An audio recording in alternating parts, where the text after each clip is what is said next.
de volta com mais Papo em Dia e agora estou muito bem acompanhada com essa doutora, mais do que linda, a doutora Francine Mendonça. Hoje, tá muito boa linda. tarde, né? Hoje eu vim de rosinha contrastando seu preto. Hoje foi contraste, né? Sobre o que vamos falar hoje, doutora? Hoje temos convidado especial, tá? Doutor Djalma Menendez, neurocirurgião, tá? Que vai falar um pouquinho pra gente sobre o aneurisma cerebral. Sim. Sabe, tem muita gente no meu consultório. Diagnóstico, tratamento, né, doutora? Isso, é muito comum o pessoal perguntar assim, olha, eu tenho uma dorzinha de cabeça, doutora, eu acho que eu tenho aneurisma, eu tô com medo. Nossa. Então hoje a gente vai facilitar para vocês, vai explicar o que é aneurisma, como ele é formado, como se dá o diagnóstico, quando precisa rastrear, como é o tratamento. Então tudo isso vai ser bem detalhado, com um bate-papo bem legal. Coisa boa. Está no ar o quadro Entendendo o Cérebro.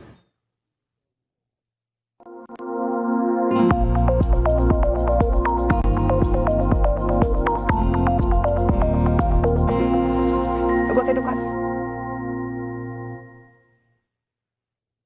Muito boa tarde. Hoje eu estou com um convidado especial, o Dr. Djalma Menendez, e nós vamos falar um pouquinho do aneurisma, tá? Por que eu trouxe esse tema? Porque a população, vocês escutam falar de aneurisma e tem uma dorzinha de cabeça, acha que pode ter, não é? E é frequente na população, não é isso? Frequente eu falo, 2 a 5% da população mundial, tá? Existe uma, né, a presença desse quadro e a gente quer passar para vocês como suspeitar, quais são os sintomas, não é isso? É por isso que eu trouxe o Dr. Djalma aqui. Então, o primeiro ponto é, Dr. Djalma, o que é um aneurisma e como ele é formado?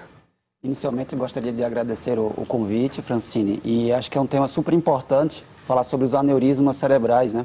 Porque, devido à sua gravidade, então é um tema que tem que ser levado para a população, né? Às vezes, pessoas têm histórico familiar e não sabem, né? Às vezes precisa fazer a investigação. Mas, inicialmente, o aneurisma, ele é uma dilatação na artéria, de uma artéria dentro do crânio, e como se fosse uma bolha, né? Por um enfraquecimento da parede da artéria. Então, com o passar do tempo, essa bolha ela pode vir a aumentar e pode vir a estourar em algum momento, causando um tipo de hemorragia intracraniana. Então, o aneurisma é isso, é uma bolha que se forma na parede de uma artéria, numa parte que está enfraquecida por algumas alterações que podem acontecer ao longo da vida. Excelente, a gente tem uma analogia, né? Tipo pneu de carro, sabe a lateral do pneu de carro, quando faz aquela bolhazinha? Então vamos dizer que a bolha seria o aneurisma e o pneu ali seria a artéria, tá? Só para vocês entenderem. Então, a gente tem esses vasos, né, que são as artérias, que levam sangue ao cérebro. Quando uma paredezinha dela enfraquece, forma essa bolha, como essa lateral, a bolha do pneu do carro, vamos dizer assim, para vocês entenderem. E aí nós temos o aneurisma, que tem um risco, o grande risco dele é o rompimento. Não é isso? Essa analogia é muito boa mesmo. Às vezes também tem analogia com aquela mangueira de jardim, né? Que você tem aquelas bolhas, fica meio enfraquecida a parede da mangueira e você forma algumas bolhas. Mais ou menos essa comparação é bem legal mesmo. Excelente. E assim, quais são os fatores de risco, né? Quando eu devo suspeitar, não é, que eu estou sob risco de ter um aneurisma? Assim, o aneurisma, por si só, ele é uma doença assintomática. A maioria das pessoas vai descobrir que tem um aneurisma quando ele rompe. Então, você não consegue fazer um diagnóstico assim, vou fazer um exame e vou descobrir um aneurisma. Geralmente, o diagnóstico é quando ele rompe e ele causa uma dor de cabeça muito típica, né? Que é uma dor de cabeça intensa, súbita, a pior dor de cabeça que o paciente já sentiu na vida. Né? É uma dor de cabeça que a gente fala que é uma dor de cabeça entrovoada, né? E às vezes o paciente, além dessa dor de cabeça súbita, ele pode ter perda dos sentidos, crise convulsiva, outros fatores assim. Então, esse é a principal forma como os aneurismas são diagnosticados, infelizmente, né? A gente sabe que existe uma prevalência na população geral, né? Que é essa que você falou, em torno de 3 a 5% dos aneurismas, mas quando você tem histórico familiar, né, é importante frisar isso, porque se você tem 2 ou mais parentes de primeiro grau, tipo pai, mãe, irmão, que tem aneurisma, é interessante você fazer esse screening de diagnóstico, investigar se essas pessoas têm aneurisma. Por quê? Porque existe um risco dessa pessoa também ter em 15%, ou seja, é um risco bem maior do que a população em geral. Então você precisa investigar, que a gente chama nessa condição chamada aneurisma familiar, investigar os parentes de primeiro grau. E aí a gente faz, às vezes consegue fazer esse diagnóstico, que é a melhor forma de se descobrir um aneurisma é quando ele não rompeu, que a gente chama aneurisma incidental. Incidental, achado de exame, né? Isso. Sim, ok. Muitas vezes a gente diagnostica o aneurisma como um achado também, Isso. né? Algumas vezes eu estou investigando pacientes para dor de cabeça, que mudou um pouquinho de padrão. Não é essa que o doutor Djalma falou, que é súbita, entrovoada, não é? Uhum. Como ele bem citou, que essa você deve procurar uma assistência de uma maneira imediata, né? Uma dor de cabeça súbita, e principalmente quando vem associada a isso, crises, muitas vezes sonolência, rebaixa a consciência, opa, sinal de alarme, precisa procurar uma assistência. Então ele muito bem colocou, a dor de cabeça quando a aneurisma rompe é diferente. Diferente, por exemplo, de uma enxaqueca, de uma dor de cabeça da tensão, né? Que a enxaqueca é aquela dor... Muitas vezes, essas dores de cabeça, como eu estou citando, enxaqueca, que não tem essa gravidade, elas progridem ao longo, né, dos dias, vão aumentando de intensidade. É diferente dessa que o doutor Djalma está falando, que é súbita, não é isso? É uma dor de cabeça que o paciente nunca sentiu na vida. Nunca sentiu. Ele sabe precisar exatamente o que ele estava fazendo na hora que a dor de cabeça começou. Estava cozinhando tal coisa quando começou a dor de cabeça. Ele consegue precisar o que ele estava fazendo exatamente naquele local. De tão importante que é essa dor de cabeça. Exatamente. E pode vir perda de força, né? Déficits neurológicos podem vir associados também, não é isso? Pode vir, mas o mais comum é só a dor de cabeça. É a dor de cabeça, excelente. Então, a gente falou dos sintomas. Você me passou quando o aneurisma rompe, tá? Mas existe algum sintoma quando não ocorre a ruptura? Há alguns casos, antes de romper o aneurisma, o paciente ele pode ter uma dor de cabeça chamada cefaleia sentinela. É uma dor de cabeça que precede o sangramento. Isso quer dizer que, às vezes, tem várias teorias. Uma delas é que o aneurisma cresceu e ele precede algumas semanas ao rompimento de fato, e aí você pode ter essa dor de cabeça, né? Ou então sintomas compressivos, a depender da localização do aneurisma. Então, tem aneurismas que ficam muito próximos ao nervo da visão. Então, por exemplo, o paciente começa a ter perda visual. O aneurisma fica muito próximo do nervo que abre a pálpebra, o olho aqui. Então, o paciente pode ter uma queda de pálpebra, por exemplo. Ou mesmo uma visão dupla, Uma visão né? dupla, exato. Então, a depender do local, ele pode ter sintomas relacionados à compressão local. Tá? Mas esse não é o mais comum. O mais comum é a dor de cabeça súbita, intensa, pior da vida. Que precisa procurar uma assistência... Isso, de imediato. De imediato, imediata. Ok. E quando o aneurisma se rompe? Não é? Você falou que pode, enfim, o sangramento, não é? E como é que isso se desenrola? Como é que... Quando o aneurisma rompe, nós estamos diante de uma situação que é uma catástrofe. É uma situação extremamente grave. Eu vou falar para você alguns números. Por exemplo, se você tem um paciente que rompe aqui, um aneurisma, ele tem uma chance de ir a óbito em 15% dos casos antes de chegar no hospital.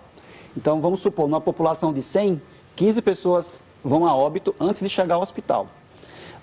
Tudo bem. Aí tem o restante. O que chega ao hospital. O que chega no hospital. Quando chega no hospital, existe um risco dessas pessoas, em torno aí de 40%, de ir a óbito nas próximas semanas. Então, uma mortalidade, 40%. Uma mortalidade geral altíssima, né, se você considerar como as outras doenças em medicina. Né? Então, nós temos uma mortalidade alta, e não só a questão da mortalidade, os pacientes que sobrevivem, também eles permanecem com sequelas gravíssimas, que eles não conseguem voltar às atividades que eles faziam antes do aneurisma romper. Então, dessa população total, em torno de 10 a 20% dos pacientes que têm um aneurisma roto, eles conseguem voltar às atividades habituais que eles tinham antes do aneurisma romper. Então, é um número muito pequeno e uma doença extremamente grave, por conta do sangramento, né? O que você está me colocando, essa necessidade, a gente tem a necessidade de se dirigir, né? Ter uma assistência imediata quando tem essa dor de cabeça súbita. Então, tempo de chegada e assistência tem relação direta com essa evolução ruim? Existe uma influência ou não?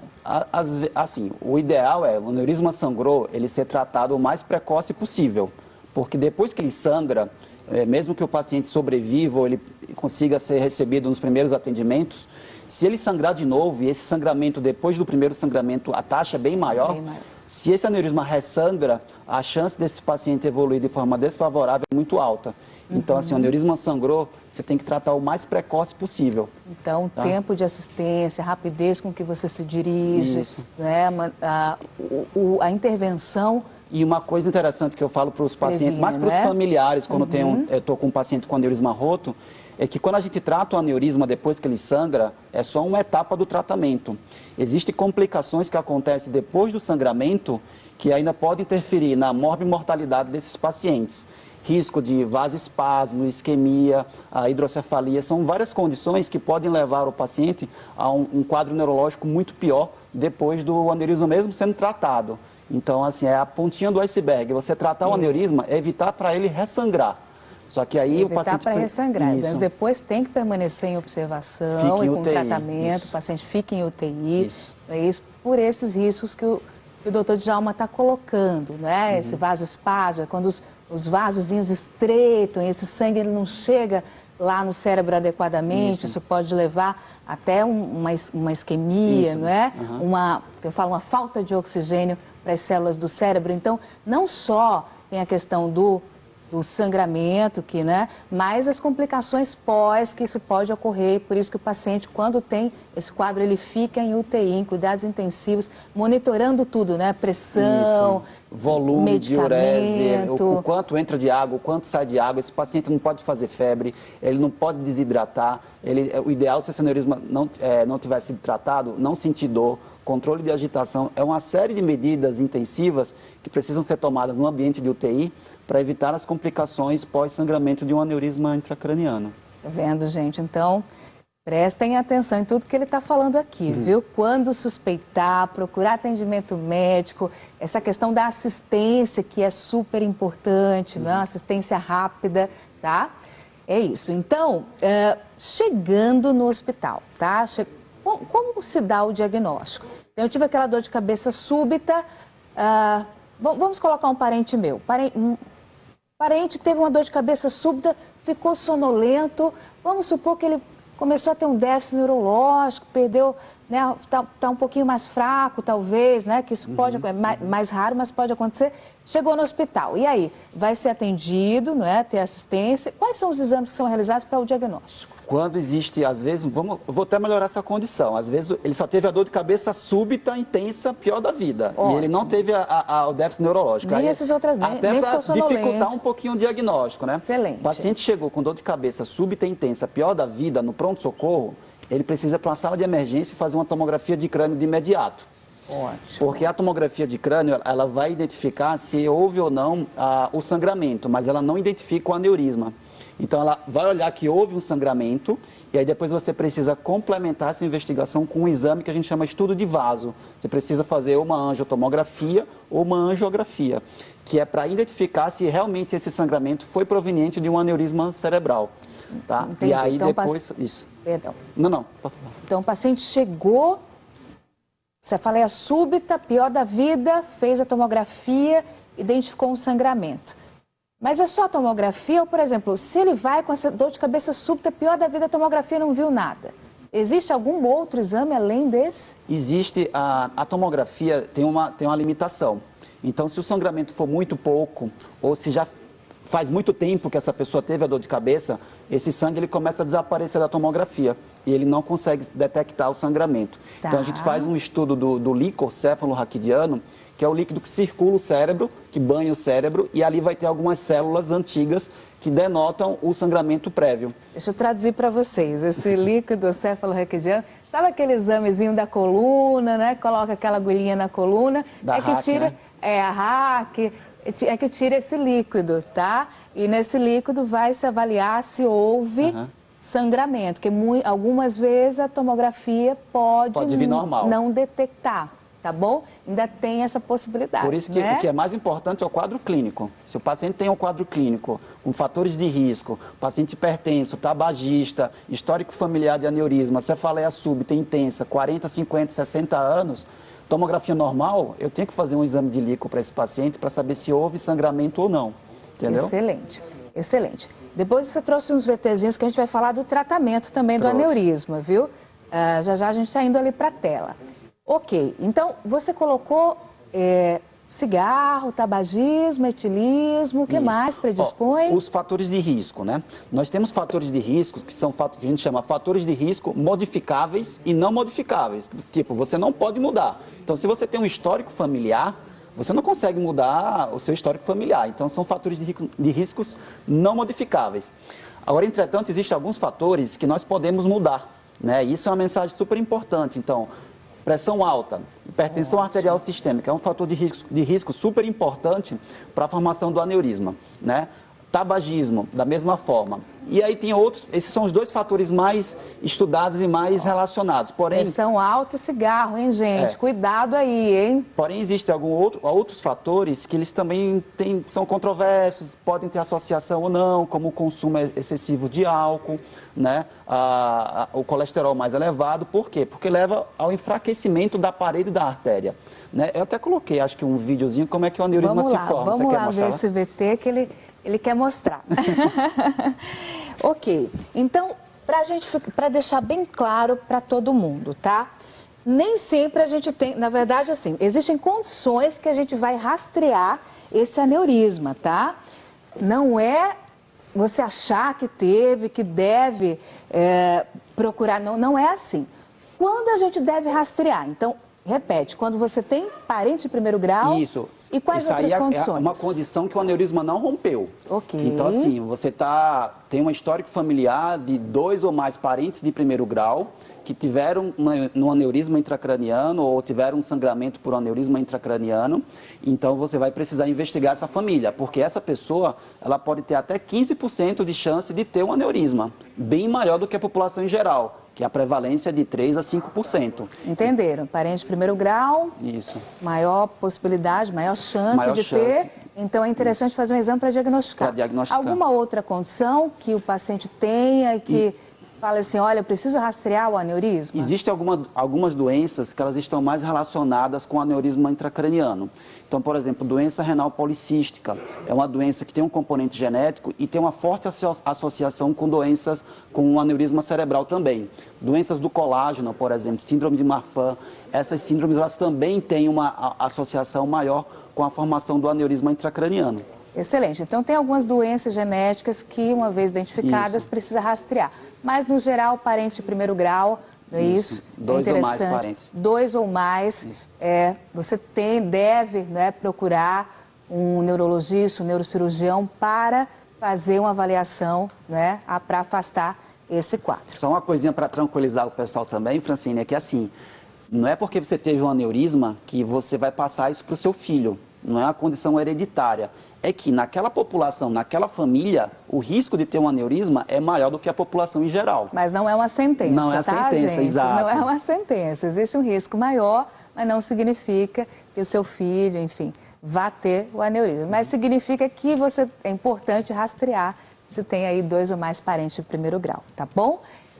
Você trouxe, agora a gente vai falar um pouquinho do tratamento, tá? Identificou o aneurisma, na verdade, assim, viu a condição, identificou, quais são as possibilidades de tratamento? Atualmente, nós temos 2 formas de tratar um aneurisma cerebral. Tem um tratamento que a gente chama de endovascular, que é um tratamento que a gente faz por uma punção aqui na artéria da virilha, né? Ótimo. Se você conseguir voltar, aqui no vídeo consegue mostrar, feita uma punção aqui na região da virilha. Vai rebobinar, fica tranquilo. Então, e aí esse catéter, na virilha, e o médico ele consegue subir esse catéter por dentro da artéria, aqui, ó, até chegar no aneurisma lá dentro do crânio. Então tá? vai pela virilha com cateterzinho até lá em cima. Olha só como a medicina está avançada. Ele vai por dentro aqui, sobe no pescoço e chega até o aneurisma. E lá, quando ele alcança o aneurisma, ele consegue jogar algumas molas, que vocês vão ver aqui. Esse aqui é o aneurisma. Isso aqui é o aneurisma, exato. Ótimo. E ele vai colocando essas molas. O objetivo do tratamento é você excluir o aneurisma da circulação normal. É fazer com que o sangue passe e que o aneurisma não encha mais de sangue. Isola ele, né? Essas molas isolam o aneurisma. Excelente, tá. Para evitar, porque essa parede do aneurisma, ela é mais frágil do que a parede normal da artéria. Então ela tem um risco de romper, né? E aí a outra forma de tratar o aneurisma é através da cirurgia, que é chamada de clipagem microcirúrgica. Ótimo. Isso é feita pelo neurocirurgião, ele consegue identificar cirurgicamente o aneurisma, né? Aqui com a visão do microscópio, e através desse chamado de clipe, ele consegue colocar no colo, que chama pescoço do aneurisma, esse clipe, que ele vai fechar o aneurisma. Na medida que ele fecha o aneurisma, da mesma forma ele vai conseguir isolar esse aneurisma da circulação. O sangue vai passar por aqui e esse aneurisma não vai mais encher. E aí, não enchendo mais, acaba que diminui o risco desse aneurisma sangrar. E eu costumo dizer, existe sempre nos congressos uma briga entre o que é melhor, embolizar ou operar, né? Fazer a clipagem. Fazer o cateterismozinho ou a cirurgia, né? O que é melhor? Então fala pra gente. Eu costumo falar assim, que são dois métodos que a gente tem que eles se somam, né? Você tem duas opções de tratar um aneurisma. Você tem tanto a embolização quanto a clipagem microcirúrgica. Então, assim, existem aneurismas que eles são melhores para nós tratarmos da forma cirúrgica e outros que são melhores para nós tratarmos pelo método endovascular. Então, assim, não podemos excluir, dizer quem é melhor ou quem é pior. Na verdade, são duas formas que temos para tratar a mesma doença. Então, não é uma coisa que eu gosto de frisar muito, que às vezes fica muita briga entre as... Porque um é o neurocirurgião que faz, o outro é o endovascular que faz. Então, tem essa... Excelente. Então, gente, dica para vocês. Dor de cabeça, que tipo? Súbita, intensa, que você geralmente, descrita como nunca teve antes. Procure assistência imediata. Isso é um sinal de alerta para dor de cabeça, tá bom? Que pode ser um aneurisma, não é? Que é aquela fragilidadezinha da parede e que pode romper. E quando rompe, pode gerar o sangramento cerebral. O ideal é se você puder diagnosticar um aneurisma na fase incidental, quando ele não rompeu. Isso aí seria a melhor situação possível, porque até para tratar o aneurisma na fase incidental, quando ele não rompe, é muito mais fácil do que tratar quando ele rompeu. Tá? Excelente. Aí tem as indicações de quando rastrear. Sim. É isso? Muito Cheguei, bom. minha gente, fazer parte. Quero parabenizar o trabalho, a entrevista, bem bacana. Uma questão rapidinha, claro. A dor de cabeça vem daqui, porque tem várias dores de cabeça, né? Como que a gente pode diagnosticar, tipo, a cabeça inteira? Você sente que um trovão caiu na sua cabeça, então ela pega a cabeça toda. Explosivo. Às vezes tem rigidez na nuca também, o paciente fica com dificuldade de mexer a nuca por conta do sangramento, ele irrita as meninges. E aí o paciente fica com rigidez nucal também, náusea, vômito, alteração do nível de consciência. E às vezes ele tem só cefaleia, não tem mais nada. Cefaleia é dor de cabeça. Cefaleia é dor de cabeça, minha gente. Teve aquela dor de cabeça que você nunca teve antes. Procura uma ajuda, uma assistência médica, corre, porque ele vai passar, toma um remedinho. Às vezes não é só uma dor de cabeça. Doutora, parabéns, sempre trazendo excelentes temas, excelentes doutores, convidados. Quero agradecer, pedir as redes sociais de vocês. Excelente, olha, o meu Instagram é DRA Francine Mendonça, tá? Doutora Francine Mendonça, manda suas dúvidas, mas manda também para o doutor Djalma Menendez, acertei. Tá na tela também, minha gente, lá todo mundo junto. Tá lá, vai ser um prazer responder a todos vocês, eu fico à disposição. Agradeço muito o convite aí. Qual o seu Instagram? Acho que ele colocou na tela. Tá espertinho ele, minha filha. Tá de olho no peixe e outro no gato. Olha lá os dois. Obrigada, viu, gente? Vamos embora já, gente? Chegou a hora de partir. Um beijo pra vocês. Amanhã tem mais Papo em Dia, mais alegria, mais informação, mais entrevista. E agora... Vai, Doctor. Eu tô louca pra ver você dançando.